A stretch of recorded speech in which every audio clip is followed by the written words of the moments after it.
Good morning, Rechavia Nachlaot in Yerushalayim. Thank you, Raya and Mordechai, for hosting this special edition of Chassidut in the morning at 9:30. And I want to apologize for a moment about the last couple of days. Thank you to Raya and Mordechai for showing a pre-recording, but I was doing a lot of mitzvahs, Baruch Hashem, and it just didn't enable me to be live. But now, Baruch Hashem, I always try to be live. So thank you today. Every day I think is important, and made a special effort today to come and do the Shiur. And VeYadaata Hashem will continue tomorrow with Kabbalah Cafe right here, 9 o'clock at 9:30. And next week, Halavai will continue live. So let's summarize what we've learned last week up until now. We've learned that really the concealment is part of the revelation. The concealment is only almost as if a technical thing, only a temporary thing, a step, but it's not real. It's not a real concealment. The concealment is in order that there should be revelation.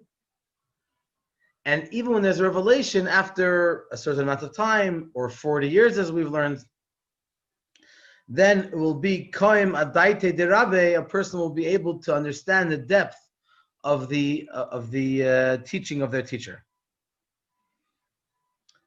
Now, here's another explanation. As we said a couple of weeks ago, that the Rebbe Rashab is number one in explaining great length with a tremendous amount of patience. And another example, another explanation. We're in the middle of page Nun Bet, if you have the original text. This is the Maamar VeYadaata Moskva of Tafresh Nun Zayin. I believe it's 1896. Ubir Ha'inyan, or 97. Ubir Ha'inyan, to explain the concept. Tzarich l'hakdim tchila. First, we have to make an introduction. Inyan hanisyonot. What is the concept of a test? Hashem sometimes chooses to test a person. Hopefully the tests are something from the past. And in fact, just 2 weeks ago, we learned about the classical test of Avraham Avinu. As the Mishnah tells us that Avraham Avinu was tested with 10 tests. The final one and the greatest one was the Akedat Yitzchak, the binding of Isaac. And he passed them with flying colors. So what does it mean to have a nisayon? Nisayon, having a test. A challenge. Every person has a challenge in their own realm, in their own little circle, and there's a reason why Hashem does the challenge, gives a person challenges. We don't always know the reason why this specific challenge was given to this specific person, but at least in concept, why would Hashem do that? Why does Hashem put a person in such a state that they'll have to have a challenge and have to have a special effort in order to overcome the challenge? So, this is what it says in the verse. Ki menaseh Hashem avaya lokechem etchem ladat. That for Hashem tests you, shemenasim et ha'adam, Hashem tests man, im ya'amod b'nisayon, if the person will stand by the test. V'tzarech lahavin, we have to understand, ma'u ha'kavanah l'yonah b'nisyonot. What is the elevated intention? Why does Hashem give a person a test? It's explained in another place. The kol tachlit yeridat haneshama b'guf. That the entire purpose of the neshama coming down into the body, shehi yerida gdola, which is a great descent. The harei kodem yeridata b'guf, because before the neshama came down into the body, Hayta omedet ba'olam ha'alyon b'gan eden ha'tachton or b'gan eden ha'alyon keyadua me'inyan ma'ayin bata. As it's known, the concept of where do we come from? Where does the neshama come from? From the higher worlds, from the world of Gan Eden ha'alyon, the higher level of Eden, or Gan Eden ha'tachton, the lower level of Eden. But either way you cut the cake, the neshama comes from a very, very high level. And then the neshama comes all the way down into a body, And while it was above, v'hayta maseget elokut, and it used to grasp godliness in a very, very high intellectual, spiritual level. V'amda ba'ava v'yirah, and it would stand with fear of Hashem and love of Hashem. U'b'b'chinat bitul be'elokut, and the level of selflessness in godliness. U'kamosh katuv, as it says in the verse, I believe it was Eliyahu Navi that said this, Chai Hashem, I swear by Hashem, my life is Hashem. Asher amadati lefanav, that I stood in front of him. In other words, before I came down to this world, I stood. Amidah. The Amidah lemala hu b'chinat bitul. Above, there's no such thing as bodily functions, as a person seeing or thinking. It's all spiritual. So what does it mean that Eliyahu Navi says, before I came down to the world, I was standing? What does it mean to stand in the higher world? It means bitul, selflessness. A person that sits, you feel that you're sitting, a person can boast and sit back and relax and feel all hot. But when you're standing, true, a person can stand and feel also, 1 second. Let's see how we can. So when a person is standing, you can also sort of feel that as if you're an egotist. Usually when you're standing, it's a sign of selflessness. For example, if you come in front of a king, you only stand. You don't sit. Because sitting in front of a king is almost like a chutzpah in front of the king. The king sits, but you don't. When you stand in front of a king, you stand. Because standing is a sense of humility, not boasting. So the neshama above was amadati. Eliyahu Navi says, I stood by Hashem. That was, in other words, I had a feeling, I had only a sense of bitul, of selflessness to Hashem. V'yarda b'seiter hamadrigot b'olam hazeh, and the neshama came down from level to level into this world. Shenitrachka me'or Hashem, it became distant from the light of Hashem. And all of a sudden, she'inam maseget elokut, all of a sudden the person cannot grasp godliness. Kamo shehisiga lamala, as it grasped above. Ki harei ha'or haeloki kamo shemeir ba'olamot ha'tachtonim, for the godly light, the way it shines in the lower worlds, hu betachlit hatzimtzum v'ahelim, b'chinet ha'ara d'chitzonit levad. The godly light, the way it comes down to this world, is very, very condensed. We only see a shine of a ray of the external part of the light. Can you imagine how far that is? It's not really real. It's not really the thing itself. It's not Coca-Cola. Coca-Cola is the real thing. We want to have the real thing. The neshama, before it came down, we were able to have pleasure from Hashem's awesome presence. Down here, all of a sudden the neshama has a great descent, which is almost incomparable to the great revelation that it had on high.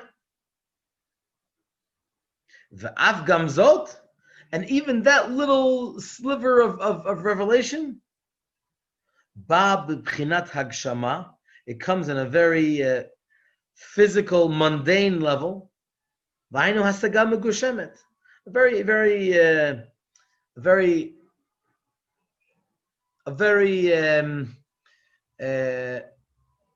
coarse, a very physical way of thinking. So if I was to give an example, the example would be, let's say in the Talmud, we learn about shor shenagachat hapara. Just an example. An ox that gores a cow. Okay, so who has to pay who how much money? The owner of the cow that damaged. And there's pages and pages of laws that, and we really need to know these laws, because especially in the olden days, everybody had cows and whatever. It was much more relevant, but still. if someone has ka, they have to know how to deal with it. The Torah is for life, is to give us inspiration in every step of life, even things which don't seem to be spiritual. But then after 120, when a person's neshama goes above and learns the same Torah in Gan Eden Elyon, in the higher level of Gan Eden, what do you think? We'll learn about the para, the cow and the ox, and nitty-gritty arguments between people. Come on, we're on a much higher level, or we're much more mature than that, than to just talk about physical, mundane animals and stuff, and it's not really appropriate. In other words, the Torah is there on many different levels. We're not getting away from the most simple level. That's for sure true. It's only that on a higher level, when you're more spiritual, when you're less associated with the materialism of the world, then you're able to understand much more refined concepts. And we're not so into the materialism of the world, and sometimes more than none, we're into the chorus part of the world, because that's who we are. We're human beings. We're physical people. You can't blame us. But at least we should understand that the Torah can be learned on many different levels. In addition to the most simplistic level, the way the Chazal teach us, in addition, there's also metaphorical levels, which is fine. So the neshama, even before the neshama comes down into the body, the neshama learns Torah on a much higher level and is able to relate to Hashem on a much more euphorical level. V'hainu, and that means shehahefresh bebeit dvarim. What is the difference between the two? Sheha'or Eloki me'ir sham gili or elyon yoter. The godly light shines on a much higher level. Ve'eno babak shama, and it does not come into the materialistic realm. Ki im bebchinat ruchanit, only in a spiritual level. V'lachen, and therefore, ha'ava v'yira lamata, love and fear below, eino be'erech la'ava v'yira shahaya lalamala, is not comparable to the love and fear that we have to Hashem, while our neshamas were above before they came down into this world. So just to give an example, it's a pretty extreme example, but nonetheless an example. Just to bring out an example, before the Baal Shem Tov came along, the Baal Shem Tov taught the world Chassidut through Chassidic ideas and philosophies and teaching Kabbalah. But the Baal Shem Tov introduced Chassidut to the world. Before the Baal Shem Tov came along, one of the, I don't know if you want to call it funny or strange things that used to happen was, if someone, this is what it's told, that someone wanted to explain what it means to fear Hashem. So they didn't have Chassidut, they didn't have really a way of explaining. So one guy said, can you imagine, can you remember in the forest that you were once going and you saw a huge grizzly bear that's 7 or 10 times your size? Well, can you imagine that there are 100 of those piled one on top of the other and making these growling noises and scary images? You would be frightened, wouldn't you? Hashem is much more than that. Now between you and I, let's think for a second. I mean, is that a way to explain how great Hashem is and how much we have to fear Him? Isn't that such a mundane, physical, chorus image that you have a million grizzly bears and Hashem is greater than that? Come on. Is that the best way that you can explain the greatness of Hashem? So, if you think about it, the Baal Shem Tov introduced a whole new perspective. In other words, we're not looking at Hashem from physical lenses, from mundane worldly lenses. We're viewing Hashem from godly lenses, more spiritual lenses. And I can't complain against the people, those before the Baal Shem Tov's time. That's how they looked at things. Because if we don't have any inspiration or any source to explain to us how we're supposed to be even more spiritual, then we're human beings. So naturally, we tend to understand even lofty matters through our material world. But if we're able to lift ourselves up and to connect to Hashem from a higher perspective, then we need to do that. Because then the Ahavat Hashem and Yirat Hashem is much more refined. The love of Hashem and fear of Hashem. So therefore, the more Chassidut that we learn, the more we get our minds, the more we train our minds to think in those terms. We start thinking more godly. Many ideas that beforehand were more difficult for us to relate to, all of a sudden become more refined and more understood, more accepted by us, because we've trained ourselves to think, to move a little bit more away from the materialism of the world, and to connect ourselves more to the spirituality of Hashem. And the more we learn Chassidut, the more we refine our minds, and the more we become closer to understanding godliness. The story is told about a chassid. His name was Rabbi Avram Eliyahu Plotkin. His grandson has the exact same name, and he is a veteran shliach in Toronto, up in Markham, up north in Toronto. I know him personally, a very great shliach and a special man. And so his grandfather, he was 120 years ago, 130 years ago, I don't know the exact year or the exact date, but he wanted to be accepted into the yeshiva of the Rebbe Rashab, the 5th Chabad Rebbe, that we marked his birthday a couple of weeks ago. And he wanted to be part of the yeshiva. He wasn't from a Chabad yeshiva, as I think almost no one that came to the yeshiva was from a Chabad home. But it's okay. They heard all about the Rebbe Rashab and the great learning, and he wanted to be part of it. So there was a whole process in being accepted into the yeshiva. But because it was all the way in the beginning of starting the yeshiva, of Tomchei Tmimim, the special Chabad yeshiva until today, and there are dozens of them, Baruch Hashem, around the world. So there was a process, and they had to pick and choose. They had, let's say it this way, they had to set it with the right foot. Once it went smooth, then they were able to accept, to be more open-minded in accepting more and more people. And so Rabbi Plotkin, at the time he was a young lad, a young bacher, and he came to be accepted, and he passed all the tests as far as academically, but I believe it was the Rebbe Rashab himself. Rebbe Rashab did not run the yeshiva himself. He appointed his son, his only son, later to succeed him in the leadership of Chabad, to be the 6th Rebbe, Rabbi Yosef Yitzchak. But Rabbi Yosef Yitzchak ran the yeshiva, so to speak. He was the principal, he ran everything. His father, the Rebbe Rashab, he had the final say.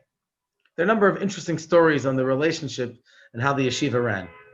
And so the point that I'm trying to bring out now is that Rabbi Avram Eliyahu Plotkin, maybe it was before he became rabbi, but I'm referring to him as rabbi. He was a great, great man. I heard amazing stories about him. And so the Rebbe Rashab invited him into Yechidut, to a private audience, and they spoke. And then he told his son, the previous Rebbe, that if this young lad wants to be accepted into the yeshiva, this was very soon before Pesach, then he needed to participate actively in cleaning and scrubbing the yeshiva in preparation for Pesach. The Rebbe Rashab, being a tzaddik, noticed on this boy's face that there was a great level of coarseness. He might have been smart, but he wasn't refined. And so he said, you need to get rid of the chorousness of yourself.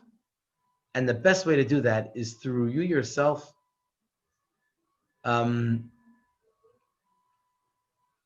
working very, very hard, sweating, and really preparing for Pesach. It's not only the physical work, but it's also preparing for such a special mitzvah of not having even one crumb of chametz in your home, in your property, before Pesach. So this is really part of our Avodat Hashem too. Who knows what the Rebbe Rashab would have said about us if he would have seen us wanting to come into the yeshiva. But it's told that the Rebbe Rashab, it's known by Chassidim, that the Rebbe Rashab knew everyone who's going to be in his yeshiva. So that's very, very special. It's very encouraging and uplifting. But at least this point we should remember, not only regarding his yeshiva per se, but coming to learn Chassidut, we have to realize that part of, if you have something dirty, then you need to first get rid of the dirt, and then you can shine the vessel that it should shine. The dirt doesn't have to be something disgusting. Just the fact that it's dirt can be, it's not clean.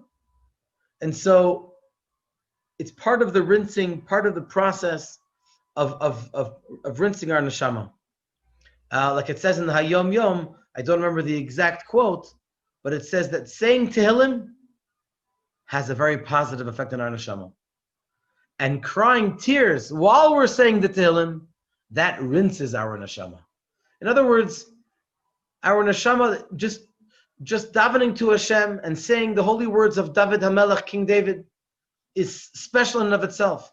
As the Tzemach Tzedek once said, that if we would know the preciousness of every word of Tehillim, we would just say Tehillim all day. And when we say Tehillim with tears, that rinses out our neshama. In other words, it doesn't only remove us from the negativity and from the materialism of this world, but it also uplifts us and brings us closer to be able to be more receptive to learn Chassidut and to understand spiritual concepts better. The learning Chassidut of itself, in and of itself, is part of the process. So do you have to rinse yourself before you learn Chassidut? Or do you have to learn Chassidut before you rinse yourself? And the answer is D, all of the above. There's no black and white over here. We have to do as much as possible to bring ourselves more and more to the state of being more refined and more chassidut. What does the word chassid mean?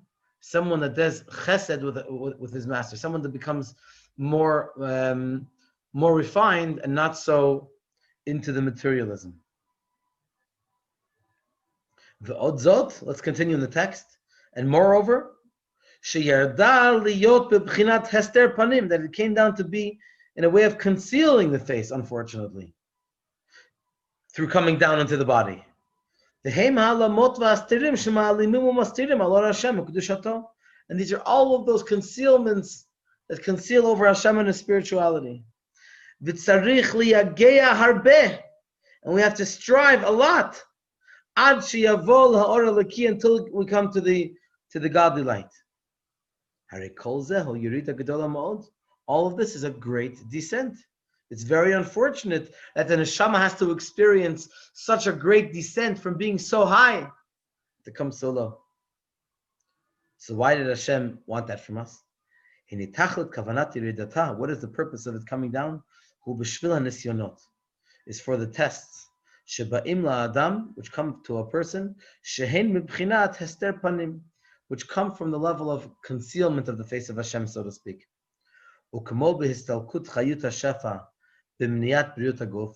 Just like if God forbid if someone is a little bit ill, so that's why. How does a person become ill? Because there's at least a little bit of the life of Hashem, of the neshama, which goes a little bit away. If it was all there, then a person would be perfectly healthy. Or mniyat mamon, if someone, God forbid, is suffering a little bit financially. So Hashem may take away some of the blessing, and that is part of the Hester Panim. That is part of the concealment of Hashem. Otherwise, a person wouldn't have any problems if there was only revelation. Then everything would be fine and dandy. Hashem does it in order to cover over the light and life of Hashem and His holiness.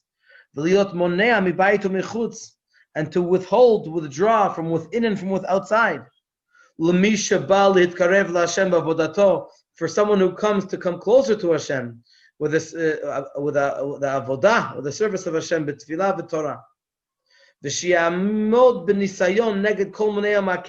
And Hashem wants a person to stand up to the test and not to give in to anyone that tries to withhold.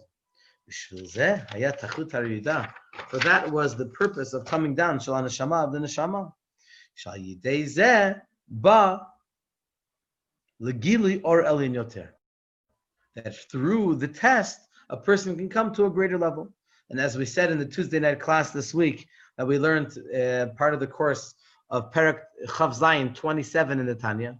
Seriously happy. We learned about the idea of Nisayon. Nisayon, it means a test. But it's also from the word of Nes. Nes Harim, a flag which flies high. So a person can have a choice. Either to, God forbid, allow the challenges to pull them down and to be depressed, or the person has a choice to use it as a stepping stone and to lift up the flag flying high and proud, and to use it as an opportunity to be able to step up and to overcome all the challenges. And then that is true Gili Lakut, that is true revelation of godliness of Hashem. Thank you very much for joining us. Bezrat Hashem tomorrow morning, 9:30 right here, Kabbalah Cafe. Looking forward to seeing you here, or at least you seeing me. Be well. Yesher Koach.